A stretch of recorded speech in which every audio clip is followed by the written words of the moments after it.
The phone rang at 9:30 on a Tuesday morning, right as I was checking the fence line on the north pasture. Frost still clung to the metal gates, burned my fingers through the work gloves. Brennan, this is Principal Spencer at Cloverdale High. Your daughter's been expelled. You need to come get her. I drove the 15 miles with my diesel engine rumbling loud in the cold air, trying to make sense of it. Sarah wasn't a fighter. Straight A's, college applications already submitted, never given me a day's trouble in 17 years. The principal's office smelled like floor wax and burnt coffee. Sarah sat in a plastic chair, face in her hands, shoulders shaking. When she looked up, mascara streaked down her cheeks. Tyler Masterson said things, Eleanor Spencer explained. About your family. Sarah punched him, broke his nose. I knelt down, lifted Sarah's chin with my calloused hand. The fluorescent lights showed every detail of her face, her mother's nose, my late wife's mouth, and right there in the center, that distinctive cleft chin, Rick Masterson's chin. I drove home wondering why Sarah would risk everything defending a lie. That evening, Sarah wouldn't come out of her room. I heard the muffled sound of crying through the door, then silence. Diane moved around the kitchen too carefully, opening cabinets without sound, setting plates down like they might shatter. What did Tyler say to her? I asked. Diane kept her back to me, washing dishes that were already clean. The smell of dish soap, lemon, and something chemical filled the space between us. Kids say cruel things. And Eleanor mentioned it was about family, about our family. The water kept running. Steam rose from the sink. Diane! She turned off the faucet. Her hands were red from the hot water, trembling slightly as she dried them on a towel. It's nothing. Just small-town gossip. You know how people are. I don't know. That's why I'm asking. Sarah appeared in the doorway. She'd changed into sweatpants and one of my old flannel shirts, the sleeves rolled up 3 times. Her eyes were swollen. He said I wasn't a real Brennan, she said quietly. He said everybody knows it. Knows what? That I'm not... Her voice broke. That you're not my real dad. Diane's hand jerked, knocking a coffee mug off the counter. It shattered against the tile floor. The sound seemed to echo longer than it should. That's ridiculous, Diane said, grabbing a broom. That's just... Tyler's family has always been... His Uncle Rick has always had problems with us. Rick Masterson? I looked between them. What does Rick have to do with anything? Nothing. He doesn't. I just meant... Diane swept the broken pieces too fast, the bristles scraping harsh against the floor. It's small-town drama. People making up stories because they're bored. Sarah watched her mother with an expression I couldn't read. Something older than 17. Something that knew more than it should. Go to bed, honey, I said. We'll figure out the school situation tomorrow. After she left, I sat at the kitchen table while Diane finished cleaning. The house settled around us with small creaks and groans, the November wind finding gaps in the window frames. There's nothing to it, right? I asked. What Tyler said. Diane's hand shook as she poured herself coffee. She changed the subject too quickly. We have the bank meeting Thursday. Did you remember? First National Bank of Cloverdale smelled like old carpet and furniture polish. Evelyn Hart's office was on the 2nd floor, overlooking Main Street where the first real snow of the year had started to fall. The heating pipes clanged and hissed. March 15th, Evelyn said, sliding papers across her desk. That's the absolute deadline for the spring planting loan. If we don't have the farm current by then...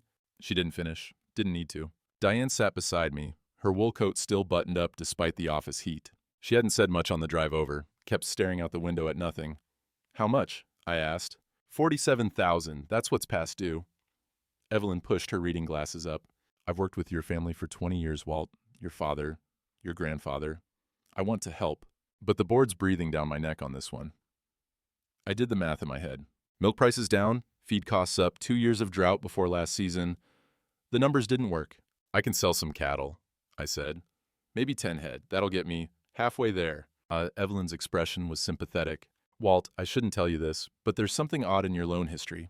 She pulled up an older file, yellowed papers in a manila folder. 1988. When you expanded the dairy operation, there was a cosigner on that original loan modification. Diane went very still beside me. I didn't have a cosigner, I said. I remember. That was right after my first wife died, after the baby. After everything fell apart and I met Diane and somehow found a reason to keep going. Evelyn turned the document around. There, in faded ink at the bottom of the signature page, a name I hadn't expected. R. Masterson, cosigner. The heating pipes knocked again. Outside, the snow fell heavier, covering Main Street in white. Who authorized that? I asked. But Evelyn was looking at Diane, and Diane was looking at her hands, and neither of them answered. Sunday morning at St. Augustine's, the church bells echoed across frozen ground. Inside smelled like old wood and candle wax, generations of prayers soaked into the pews. Father Murphy's sermon was about truth and mercy, and I tried to focus on the words, but I kept catching people staring. Dale Carpenter sat 3 rows back with his wife. When I turned around during the sign of peace, he looked away too quickly. Same with the Hendersons. Same with Tom Miller's family. After Mass, the usual crowd gathered on the front steps. December wind cut through my coat. People held steaming cups of coffee from the parish hall, their breath clouding in the cold air. I approached Dale. We'd known each other 40 years, went to school together, served on the county fair board. Dale, Walt, he shifted his weight. Cold one today. Need to talk to you about something. Actually, I was just... He looked past me, searching for an escape. Martha's waiting in the car. Tyler Masterson said something to Sarah about her not being a real Brennan, and the conversation around us went quiet. Not obviously. Just a shift in volume, people leaning in to hear better while pretending not to. Kids say stupid things, Dale said. He said everybody knows. What does everybody know? Dale's face reddened. He glanced at his wife, at the other people hovering nearby, at anything but me. Look, it's not... I don't know what you're talking about. Rick Masterson co-signed my 1988 loan. Did you know that? How would I know your loan details? Because Rick brags. Because everyone in this town talks.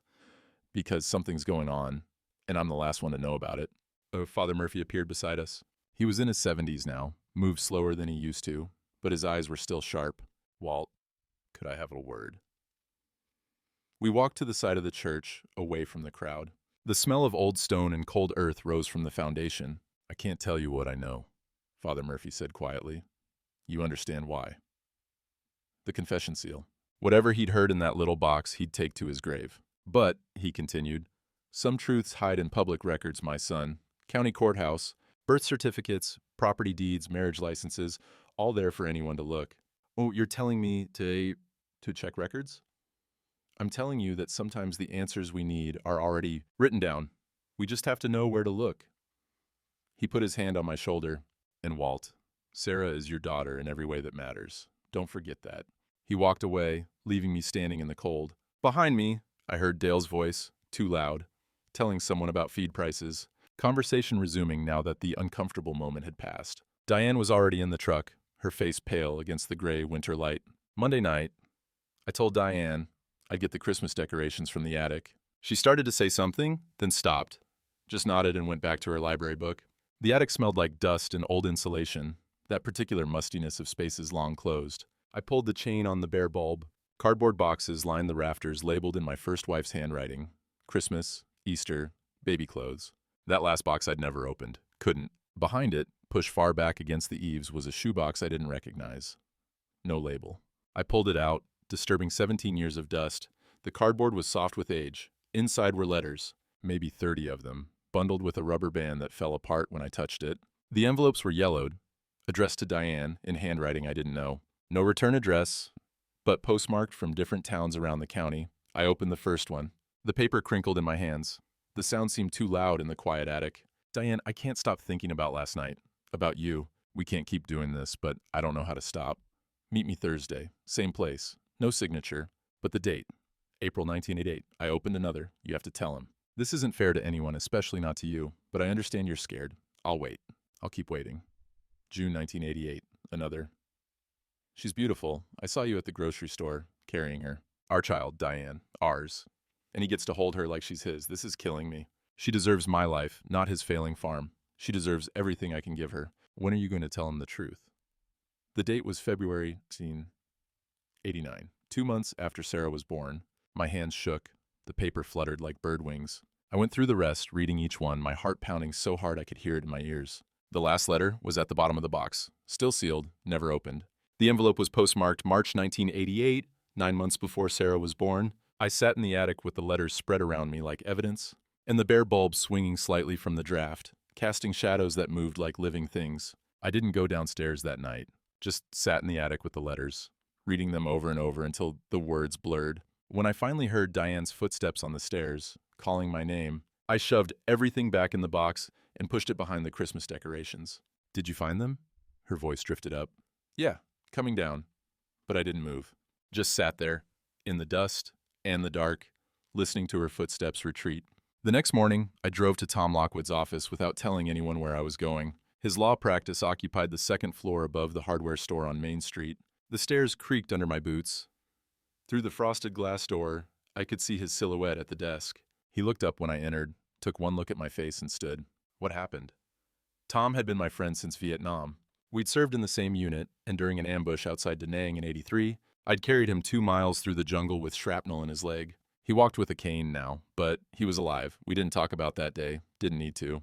His office smelled like old leather and cigar smoke, the kind that soaks into everything over decades. Law books lined the walls, spines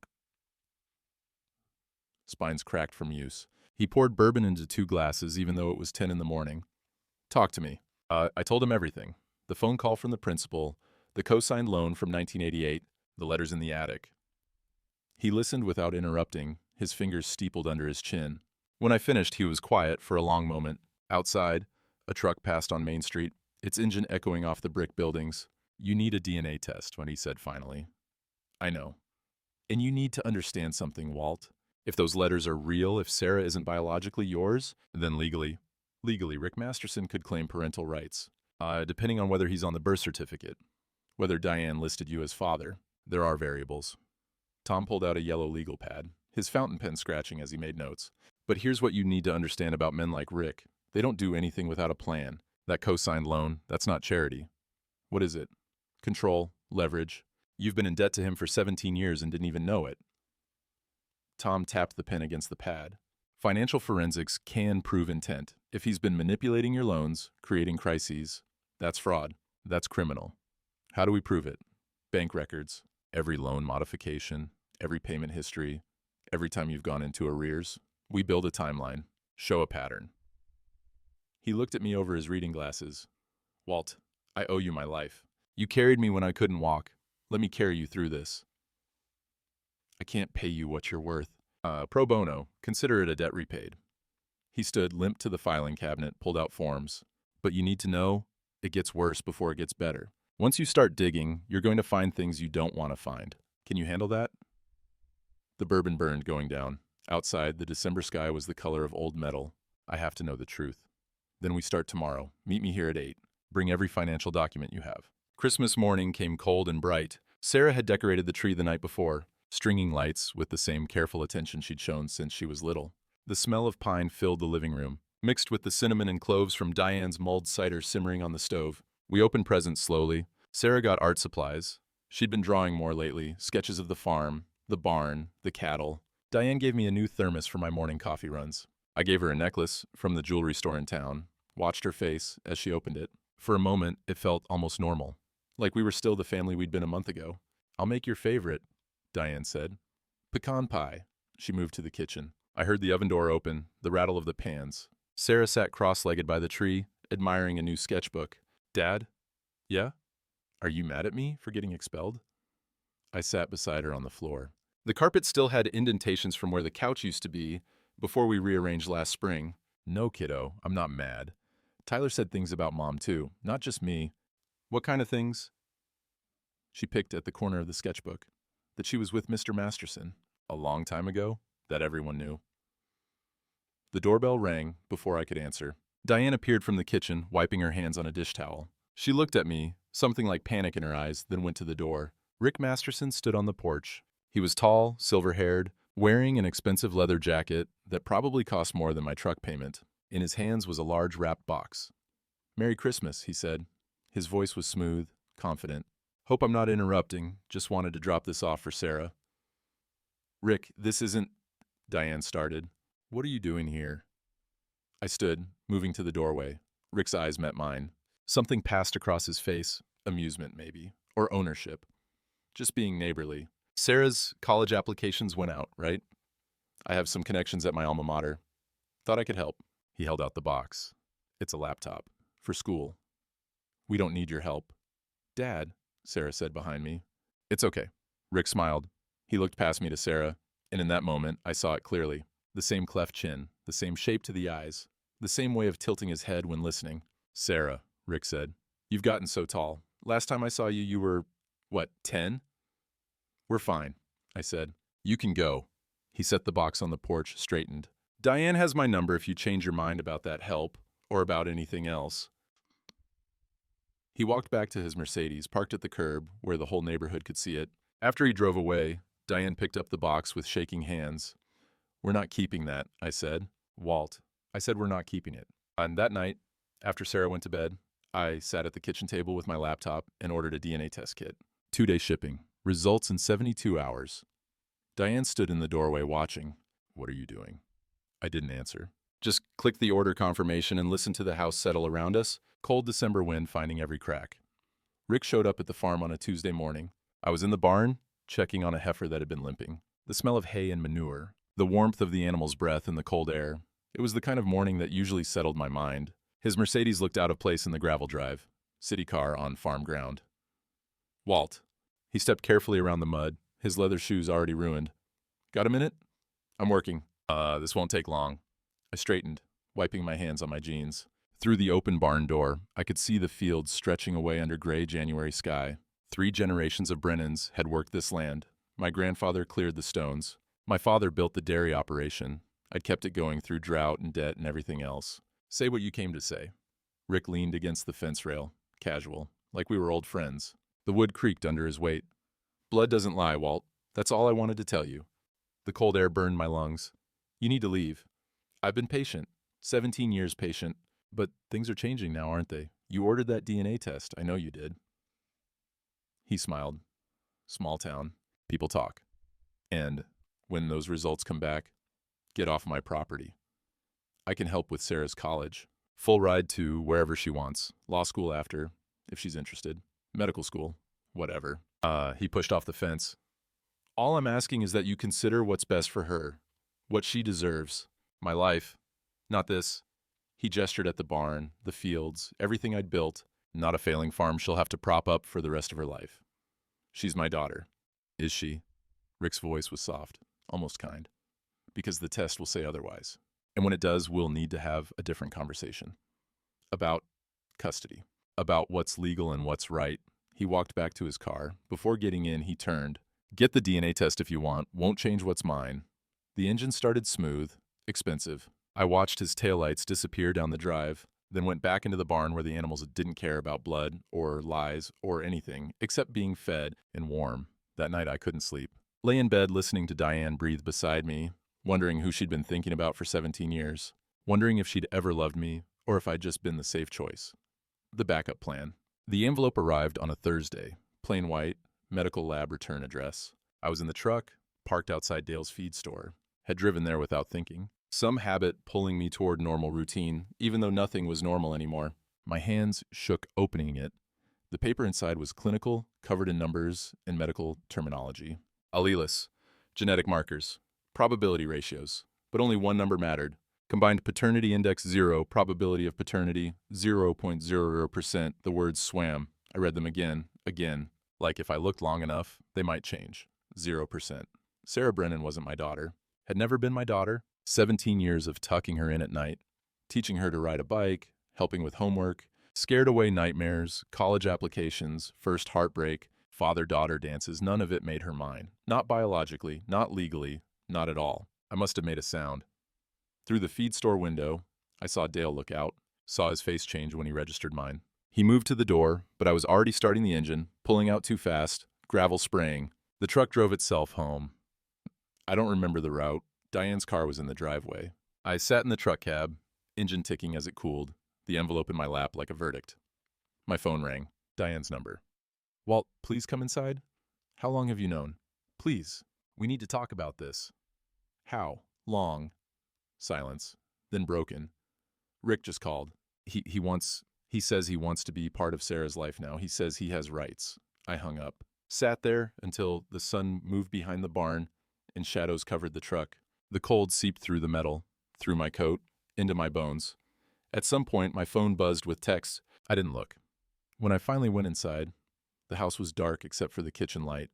Diane sat at the table, her face swollen from crying. "I never meant. Don't. It was one time. One mistake. We were struggling. You were having nightmares from the war. The farm was failing. And Rick, stop talking. I thought it was yours. I really thought you knew." My voice didn't sound like mine. The letters. You kept the letters. You knew and you let me. I couldn't finish. The weight of it was too much. 17 years of lying. Every birthday. Every Christmas morning. Every time she'd watched me hold Sarah and called me her father. I was scared, Diane whispered. Rick said he'd ruin us. He'd tell everyone, destroy your reputation, take the farm. He had power, Walt. Money and connections, and so you let me raise his daughter, let me love her, let me... The words choked off. You are her father. In every way that matters, you are. Accept the law. Accept biology. Accept the truth. My phone rang again. I answered without looking. Mr. Brennan, a woman's voice, professional.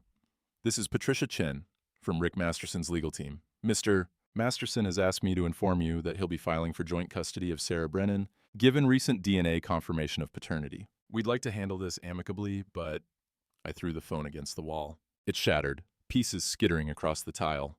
Diane flinched. Where is she? I asked. Where's Sarah? Upstairs. She doesn't know yet. I couldn't. I walked out, got back in the truck, drove. Main Street was mostly empty in the January dusk.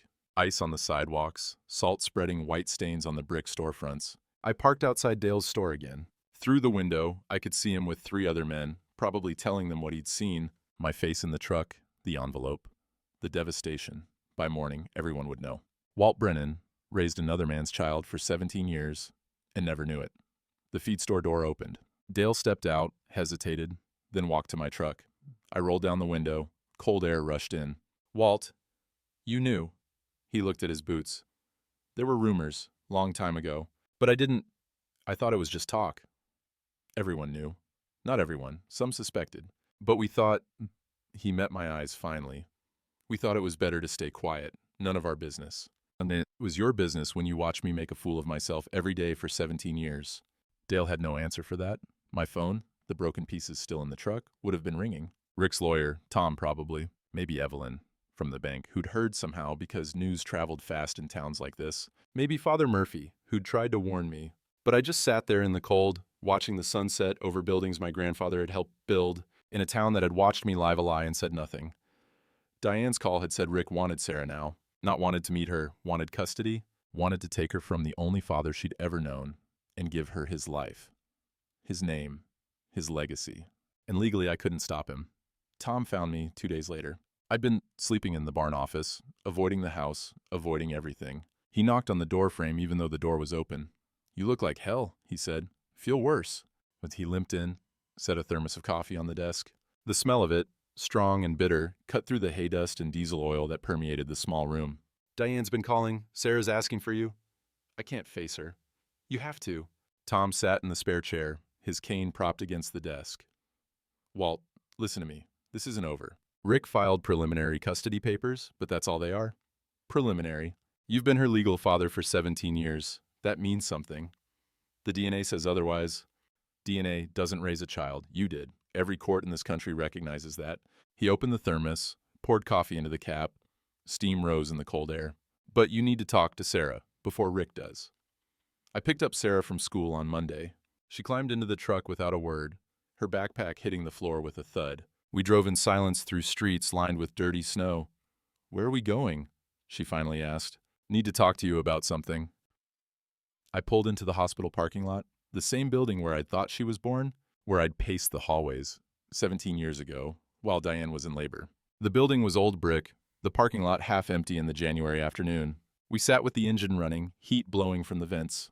Through the windshield, I could see the maternity ward windows on the 3rd floor. You know something's wrong, I said. You've known since the principal called. Sarah nodded. Her hands twisted the straps of her backpack. I took a DNA test. The results came back last week. And? The words stuck in my throat. I made myself say them anyway. You're not biologically mine. Rick Masterson is your biological father. The heating system hummed. Outside, a nurse walked to her car, her scrubs visible under her winter coat. Sarah didn't cry, just stared straight ahead, her jaw tight. Does this mean... Are you not my dad anymore? I don't know what it means legally. Rick's filed for custody. He has lawyers. I turned to face her. But Sarah, I need you to understand something. I've been your father for 17 years. I walked the floor with you when you had colic. Taught you to ride a bike. Scared away the monsters under your bed. That doesn't just disappear because of genetics. But he's rich. He could pay for college. He could give you things. That's true. Then maybe, let me finish. I put my hand on her shoulder. She was wearing my old barn jacket, 3 sizes too big on her. Rick wants you now that you're almost grown, now that the hard part's done. Where was he when you were 2 and had pneumonia? Where was he at your 5th grade science fair? Mom said he didn't know about me. Your mother lied about a lot of things. The bitterness came through despite my attempt to control it. But here's what matters. Rick doesn't want to be your father. He wants to own you. There's a difference. Sarah looked at me finally. What's the difference? A father shows up every day, even when it's hard, especially when it's hard. I squeezed her shoulder gently. Rick's showing up now because it's convenient. 'Cause you're a teenager, he can show off, not a screaming infant who needs diapers changed at 3 a.m. He said he could get me into his law school. Said I could have everything. And what does he want in return? She didn't answer right away. Then quietly, he said I should take his name, said I deserve better than a failing farm. There it was. The possessiveness Tom had warned me about. Rick didn't want a daughter. He wanted property, a legacy to own. You're free to choose, I said. I mean that. You're 17, almost 18, old enough to decide. But Sarah, my voice cracked, don't let anyone tell you what you deserve. You already know. You've always known. We sat in the truck for another 20 minutes. She cried. I held her. Outside, the hospital lights came on as dusk fell, yellow against the gray January sky. When I dropped her home, Diane stood in the doorway. I didn't go inside.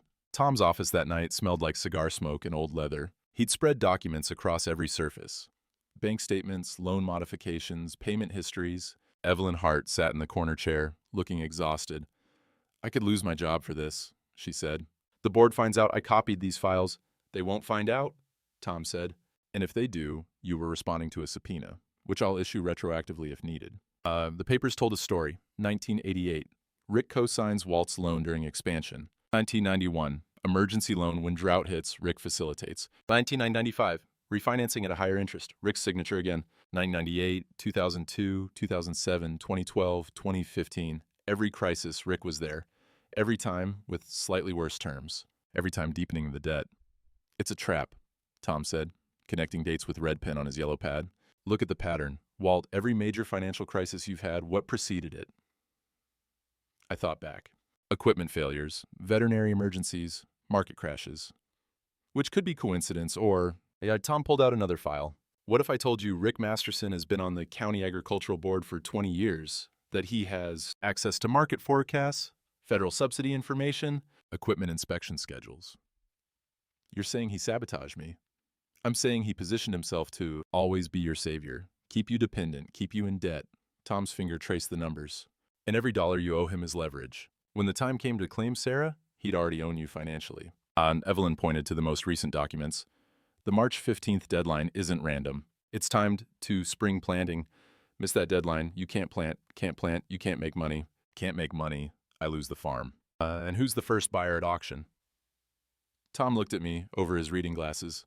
Rick already has development plans filed. I checked. He's been planning this for months, maybe years. The office window was dark now, reflecting our faces back at us. Outside, Main Street was empty, except for the occasional car passing. He orchestrated everything, I said. The affair, the pregnancy, the debt, all of it. Probably, but we can prove the financial manipulation. That's fraud, that's criminal. Tom gathered the papers. We have him, Walt. But you need to be ready for what comes next. This gets ugly, very ugly. How ugly? Public, humiliating. Every detail of your financial history exposed. Diane's affair becomes court record. Sarah caught in the middle. He met my eyes. You sure you want to do this? Through the window, I could see the feed store across the street. Dark now. Beyond it, the church steeple. Beyond that, somewhere in the night, my farm, my daughter. Everything I'd built and everything I'd lost. What's my alternative? Let Rick have joint custody. Work out an arrangement. Avoid the scandal. That's not an alternative. That's surrender. Tom smiled, the expression sharp. Then we go to war. The Chamber of Commerce met the first Tuesday of February in the county courthouse basement. Fluorescent lights hummed overhead, reflecting off the linoleum floors still wet from tracked-in slush. The smell of burnt coffee and damp wool coats filled the room. Rick stood at the podium, checkbook in hand. $50,000, he announced, for the new church roof. Father Murphy's been trying to raise funds for 2 years, and I'm happy to help our community. Applause. Grateful faces. Father Murphy stood to accept, his expression difficult to read. I sat in the back row, watching. Tom had told me to come, to see how Rick operated. After the donation ceremony, Rick stayed at the podium. While I have everyone's attention, I want to address some rumors going around town about my relationship with Walt Brennan and his family. The room went quiet. People shifted in their metal folding chairs. Walt and I have had business dealings for years. I've helped him through some difficult financial situations. Now, there's some personal matters coming to light.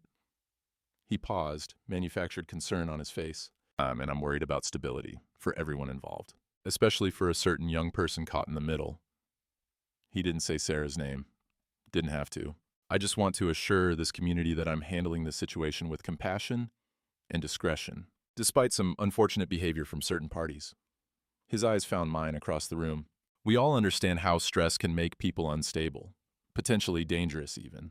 Dale Carpenter stood up. He'd been sitting 3 rows ahead, had avoided looking at me when I came in. For a long moment, he didn't say anything. Just stood there, hands in his pockets, the kind of man who'd never given a speech in his life. Rick, Dale said finally.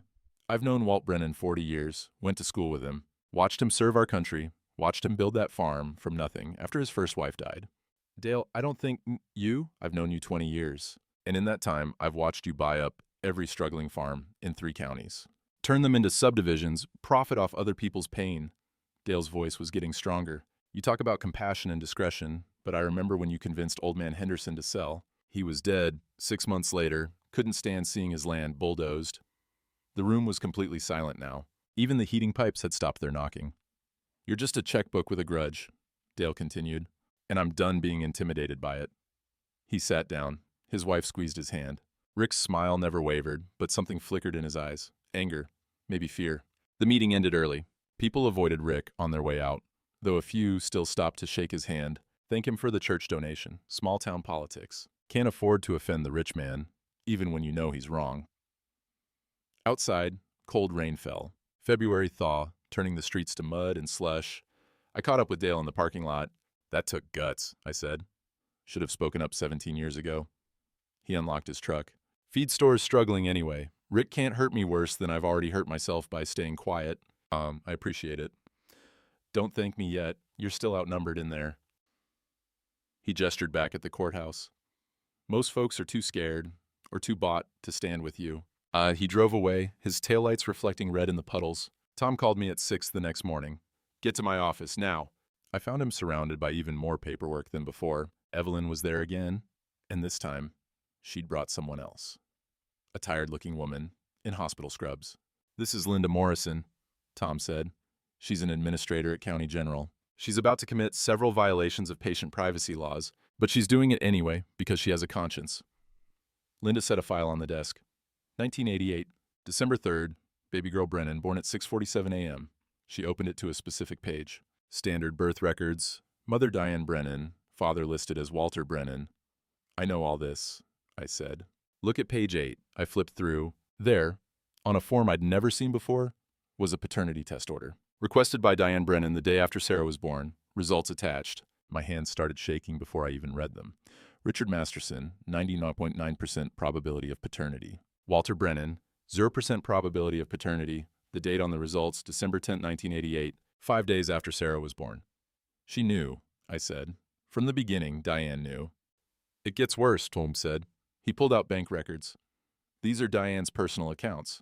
Going back 17 years, every month, same date, a deposit, $500, listed as consulting fees from Masterson Development, LLC. I did the math in my head. $500 a month for 17 years. $102,000, Tom said. Rick's been paying her? For what? Silence? Access? Or blackmail, Evelyn finished. Look at the dates. Payments increase whenever the farm has a crisis, whenever Walt needed another loan. Belinda pulled out more documents. There's also this. Hospital billing records, anonymous payments toward Diane's delivery. $20,000, paid in cash the day before Sarah was born. Donor listed as private benefactor. Rick paid for his daughter's birth, I said. Then discovered Diane had taken a paternity test. And he's been holding it over her ever since? Tom nodded. She wasn't just complicit, she was trapped. He's been blackmailing her for 17 years, threatening to expose the affair and destroy your family if she didn't help him. The pieces fell into place. Every financial crisis, every emergency loan, Diane's nervous behavior around paperwork, her panic at the bank meeting. It wasn't guilt, it was fear. There's one more thing, Linda said quietly. She pulled out a final document. County records. Development proposals. This one's dated March 1987, before the affair, before Sarah. The proposal outlined converting agricultural land to residential development. The target property was circled in red, Brennan Dairy Farm. He planned this, I said, before he ever touched Diane, before Sarah.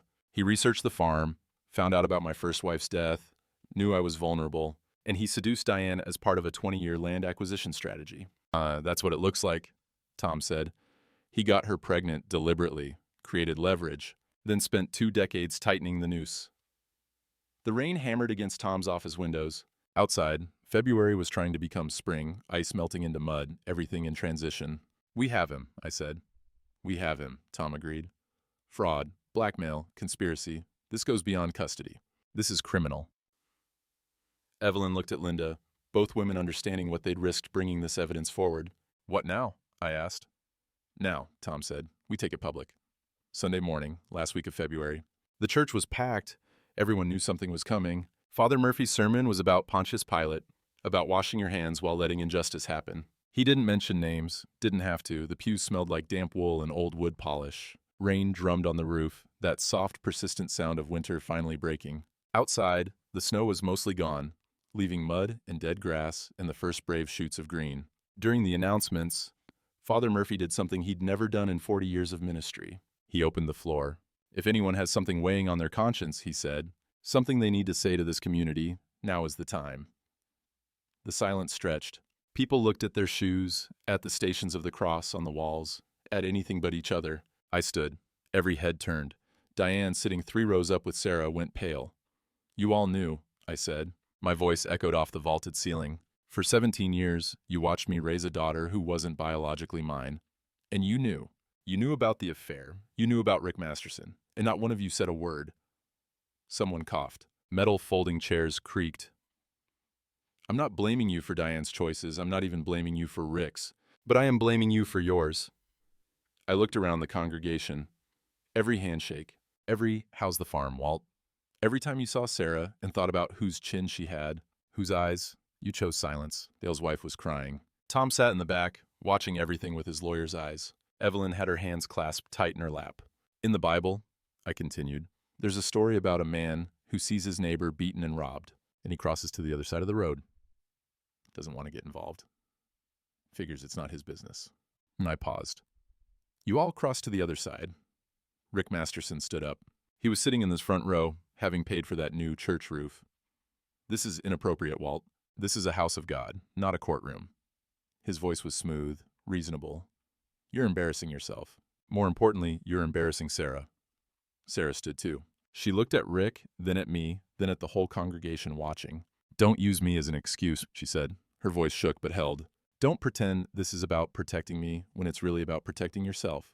Sarah, I'm your father. No, she cut him off. You're a donor. There's a difference. Rick's face hardened. You don't understand what you're saying. You're 17. You don't know what opportunities I can provide, what life I can give you. I know what life you've been giving me. One built on lies and blackmail and ruining people who got in your way. That's not... Your mother has been telling you lies. My mother's been trapped by you for 17 years. Sarah's voice was stronger now. I heard the recordings. Mr. Lockwood played them for me. You threatening her, you controlling her, you've been manipulating all of us. The congregation was completely silent. Father Murphy stood at the altar, his expression grave. Rick turned to face them all. This young woman is confused, manipulated by Walt, who's clearly unstable. I've tried to do right by everyone, and this is... Is that why you planned it? I interrupted. Why you researched my farm back in 1987. Why you seduced my wife as part of a land grab. Why you've been bleeding me dry for 20 years. You have no proof of... We have all the proof. Tom stood up, his cane tapping against the stone floor.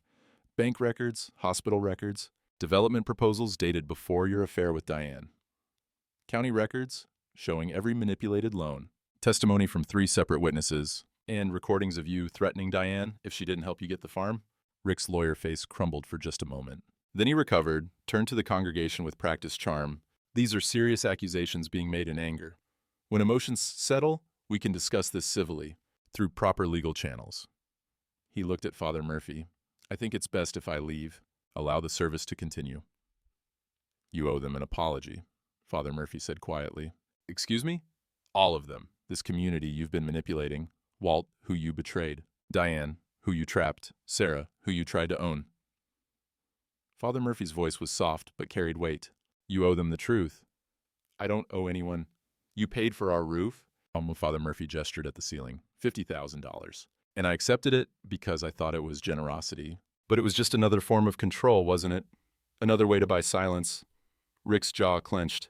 You kept Diane's confession secret for 17 years. Don't pretend you're above this. I kept a sacramental seal. That's my calling. But I also guided Walt toward public records when I could. I did what I was able within my vows. Father Murphy looked at the congregation. We all made choices. Some constrained by sacred duty, others by fear, others by greed or convenience. We need to acknowledge that. One by one, people started standing. Not to defend Rick, just to stand. Witness Dale, his wife, Evelyn, Tom, the Henderson widow, the Millers, even some who I thought would never break ranks. Rick looked at them all, at the community turning against him, and something ugly showed on his face. You'll regret this, he said. All of you, I own half this town. I can destroy. No. Dale's voice was firm. You can't anymore. Because we're not scared. Not when we're all together. Rick walked out. The door slammed behind him, echoing like judgment. After a long moment, Father Murphy gestured for everyone to sit. We have much to atone for, he said. But atonement begins with acknowledgement. Let us pray. 10 days later, Tom's office again. But this time we had backup. Dale had brought the feed store accounts showing Rick's manipulation of supply costs. Evelyn had bank examiner reports. Linda had complete hospital records. And Sarah had agreed to testify. The spring cattle auction, Tom said, spreading papers across his war room of evidence. It's in 2 days. Saturday, March 12th. That's where we do this. Do what, exactly? I asked. Public confrontation. Rick's been trying to buy your cattle at auction for weeks. He wants the herd and the land. We let him think he's winning.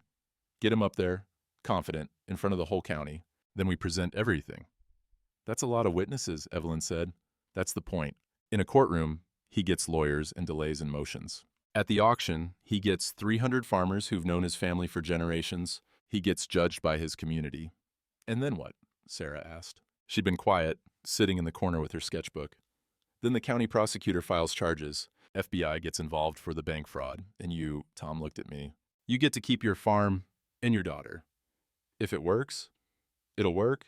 Rick's arrogant. He'll show up. He can't resist. Tom pulled out the auction schedule. Cattle sales start at 10. Your herd goes on the block at 11:30. Rick's already registered to bid. He thinks he's got you cornered. Farm in debt, daughter in play, reputation destroyed. He'll want to finish this publicly. So we finish it publicly, I said. Dale leaned forward. I've been talking to folks, the feed store network, Farm Bureau, county co-op. Word's getting around about what he did. People are angry. They'll show up. Sarah closed her sketchbook. Inside, I'd seen her drawing, the farm, the barn, 3 generations of Brennans working the land, and in the corner, a small sketch of Rick's mansion, empty and cold. I need to practice my speech, she said. Speech? I asked. Someone needs to tell everyone who my real father is. She looked at me. I figured it should be me. The rain had stopped outside. Through Tom's office window, I could see Main Street drying in the weak March sun, spring coming, change coming, everything coming to a head. 2 days, Tom said. Everyone clear on the plan? We all nodded. 2 days until the auction. 2 days until the whole county would bear witness. 2 days until Rick Masterson learned that some legacies can't be bought. Saturday morning dawned clear and cold. The auction barn parking lot was already full by 9:30. Pickups and tractors and horse trailers, covering 3 acres of muddy ground. The smell of livestock and diesel fuel and fresh coffee from the concession stand mixed in the March air. Inside, the barn was packed. Wooden bleachers rising on 3 sides of the sale ring. Every seat taken, people standing along the back walls. The auctioneer's voice crackled over the PA system, that rapid-fire patter that turned numbers into music. Cattle moved through the ring, hooves clattering on concrete, buyers raising numbered paddles. I stood near the back with Tom and Sarah. My herd wasn't scheduled until 11:30. Rick sat front row center, relaxed in his expensive jacket, holding paddle number 7, like it was already decided. Dale worked the crowd, spreading word. Evelyn had brought the bank examiner. Linda sat with Father Murphy 3 rows up. The whole county was here, sensing something more than cattle sales in the air. At 11:15, the auctioneer paused. Tom had arranged it, paid for the time slot. "Folks, we got a special announcement before the Brennan herd comes up," the auctioneer said. "Tom Lockwood from the legal office wants to address y'all." Tom limped to the center of the ring, his cane echoing on concrete. Someone rolled in a projection screen. A laptop appeared, connected to the barn's ancient projector. Rick's smile faded. "Morning, everyone," Tom said. "I'm going to show you something. Won't take but 10 minutes. Then we'll get back to business." The first image appeared on the screen, a bank statement from 1988.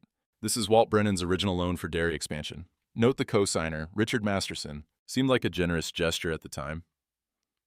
Murmurs in the crowd. Rick's jaw tightened. Tom clicked through more images. Loan after loan, crisis after crisis, each one with Rick's signature. The timeline was damning. 17 years of manipulation laid bare in numbers and dates. "Now here's where it gets interesting," Tom said. He pulled up county development records. March 1987. Rick Masterson files preliminary development proposal for luxury subdivision. Target property, Brennan Dairy Farm. That's a year before Walt's expansion loan, before the affair with Diane Brennan, before their daughter was born. The crowd noise increased. People leaning forward, understanding dawning. "He planned it," someone said. Others echoed it. Tom showed hospital records next. The anonymous payment for Sarah's birth, the paternity test Diane ordered, the results showing Rick as biological father, and here's bank records showing monthly payments from Masterson Development to Diane Brennan for 17 years. $102,000 total. Not charity. Blackmail. Keep quiet, help manipulate Walt's finances, or Rick destroys the family publicly. Rick stood. "This is slander. I'm not going to sit here and—" "Sit down," Dale called out. "Let him finish." Others echoed it. "Sit down, Rick. Let's hear it all." Rick remained standing, but his lawyer grabbed his arm, whispered urgently. Finally, he sat. Tom showed the last evidence. Recorded phone calls between Rick and Diane, Rick's threats, his admission that he'd orchestrated everything. When the final recording ended, the barn was silent except for the restless cattle in the holding pens and the buzz of the fluorescent lights overhead. "That's the evidence," Tom said. "County prosecutors filing charges Monday. FBI's investigating the bank fraud. But before that happens, there's someone who wants to say something." Sarah walked into the ring. She looked small under the barn lights, 17 years old in jeans and her school jacket, but her voice carried it when she spoke. "I'm Sarah Brennan," she said, "and I need to tell you who my real father is." The crowd leaned in. Even the cattle seemed to quiet. "When I was little, I had nightmares. Monster under my bed, that kind of thing." Her voice shook but held. "My dad would come in, 2, 3 in the morning, and he'd check under the bed with a flashlight. Then he'd sit with me until I fell back asleep. Every time, never complained." She looked at me. I couldn't read her expression from the back of the barn. "When I learned to ride a bike, he ran beside me for 3 miles before I felt brave enough to let go. When I was 12 and broke my arm falling off the barn roof where I wasn't supposed to be, he didn't yell, just held me all the way to the hospital." Sarah turned to face Rick in the front row. "Biology gave me your chin." She touched it, that distinctive cleft that had been visible all along. The plant paid off. "Your DNA. That's genetics. That's an accident of biology. But Dad, Walt Brennan, he taught me to walk. Scared away my monsters. Showed up every single day for 17 years. Even when things were hard. Even when the farm was failing. Even when he had every reason to give up." Her voice got stronger. "You showed up when it was convenient, when I was almost grown, when you wanted something. You want to own me like you tried to own his farm, but you can't buy a legacy. You can't purchase 17 years of showing up." Rick stood again, his face red. "Sarah, you don't understand what I can offer you. I understand perfectly." She cut him off. "You can offer money, college, a big house, things." She gestured at the packed barn, at the community watching. "But Dad offered me something better. He offered himself. Every morning, every night, every moment that mattered." The barn erupted in applause. Not everyone. Some of Rick's business partners sat frozen, but most of the county was on their feet. Rick's lawyer pulled him toward the exit. He jerked free, turned to face the crowd. You people don't understand business.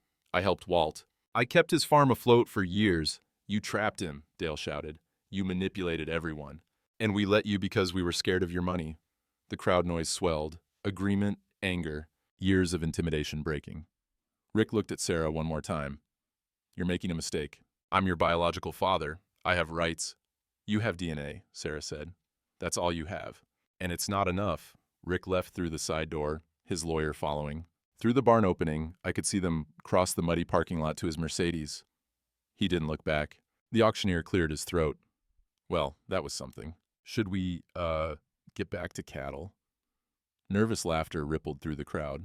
Actually, Tom said, one more announcement. First National Bank, represented by Evelyn Hart, has something to say about the Brennan farm debt. Evelyn stood, her hands shaking slightly. Given the evidence of fraud and manipulation presented here today, the bank is forgiving the outstanding debt on Brennan Dairy Farm. The loans were obtained under false pretenses. Walt Brennan is current as of this morning. More applause. Dale started it, standing and clapping, and others joined until the whole barn was on its feet again. I walked down to the ring. Sarah met me halfway, and I pulled her into a hug, while 300 people watched, and the spring sun slanted through the barn. Doors and somewhere outside, my cattle waited to not be sold. Thanks, kiddo, I whispered. Thanks for showing up, she whispered back. The auctioneer announced the Brennan herd was withdrawn from sale. We walked out together into March sunshine, the mud sucking at our boots, the sound of the auction resuming behind us. Monday morning, 2 FBI agents arrived at Rick's mansion. I heard about it from Dale, who heard it from his cousin who worked county dispatch. Bank fraud, wire fraud, extortion, conspiracy.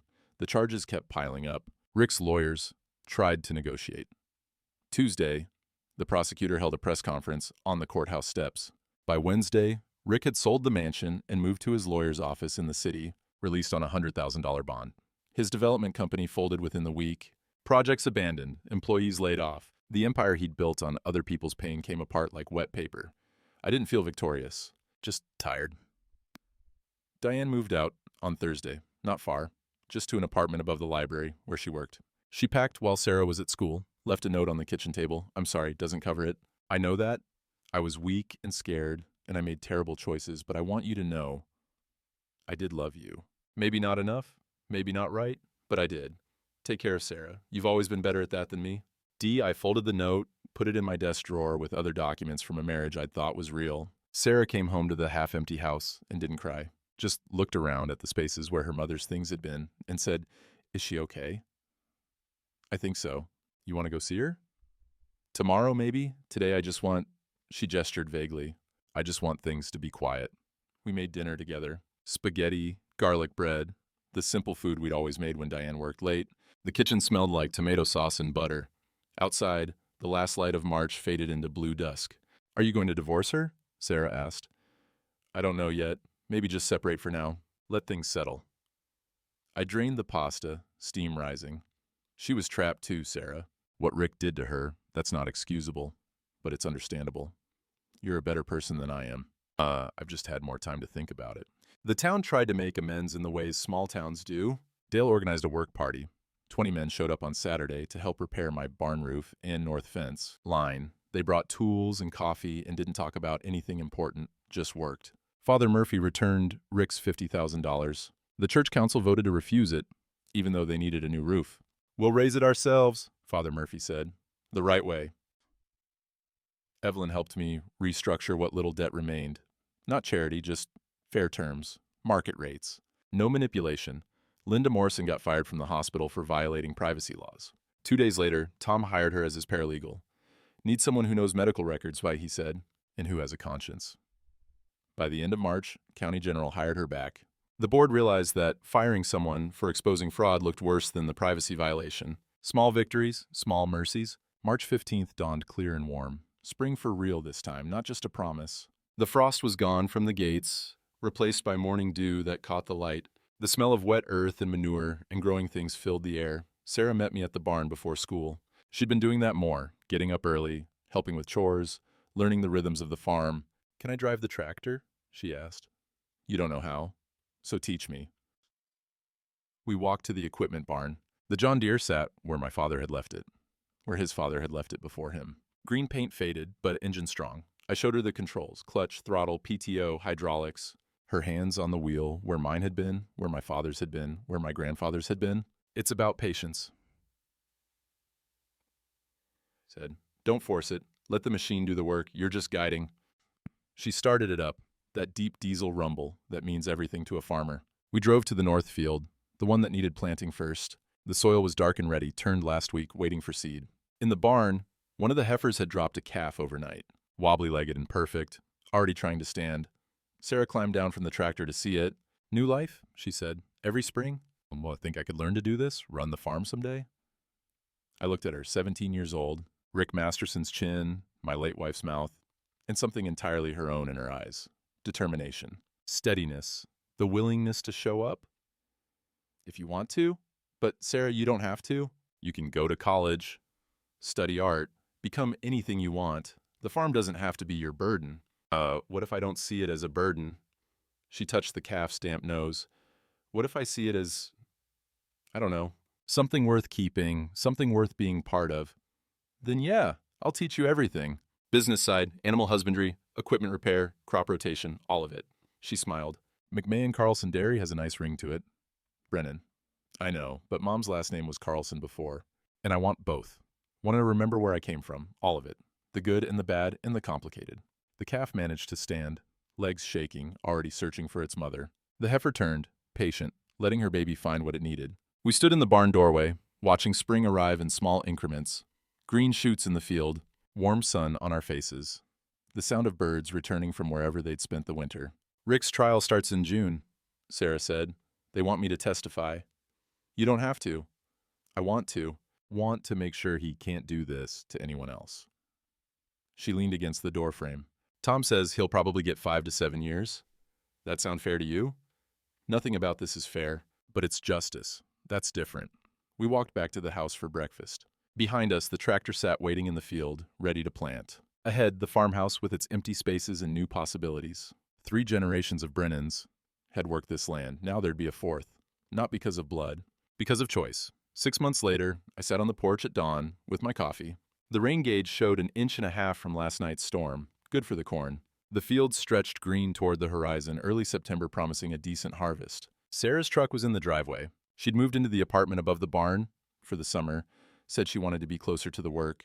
Learned the business before college started. She'd deferred a year, wanted to make sure she understood what she'd be coming back to. Through the barn door, I could hear her voice talking to the cattle. She'd named them all, something I'd never done. Said it was easier to care for something with a name. Rick got 7 years, federal prison, minimum security, but still prison. Diane testified against him. That took courage. She and Sarah were rebuilding something. Not what they had before, but something honest. That was better. The town healed slow the way small towns do. Dale's feed store had the best quarter in 5 years. Evelyn got promoted to regional manager. Father Murphy's new roof went up in August, funded by 100 small donations instead of one large one. Tom stopped by most evenings. We'd sit on this porch and not talk about much, just the weather, the crops, old war stories we'd told 100 times. The kind of friendship that doesn't need words. Blood doesn't make family. I learned that the hard way. Showing up does. Being there when it's hard. When it's boring. When there's no glory in it. Just work and more work, and the slow accumulation of days that add up to a life. Sarah walked up from the barn, her boots muddy, carrying 2 fresh eggs from the chickens she'd insisted on getting. Coffee's hot, I said. Good. And she sat beside me, her shoulder against mine, both of us watching the sun clear the tree line. Got a full day. North field needs checking, fence repair, then I promised Mom I'd help her move some boxes. You don't have to do everything in one day. I know, but I want to. The light spread gold across the fields. Barn swallows dipped in rows, catching insects. Somewhere in the distance, a tractor started up. Probably the Henderson place, getting ready for harvest. Dad? Yeah? Think when I have kids someday, they'll want to farm. I thought about my grandfather, clearing stones, my father, building the dairy, me, keeping it going through everything, and now Sarah, choosing it. If you teach them what matters, I said, if you show them that legacy isn't what you inherit, it's what you earn by showing up, then maybe. She smiled. Guess I better start practicing. We sat there until the coffee went cold and the sun climbed high. Just another morning on Brennan land. 3 generations behind us, however many ahead. Built not on blood, but on the daily choice to stay. That's what makes a father. That's what makes a family. That's what makes a legacy worth fighting for. The land remembers who loved it. And now, so would we.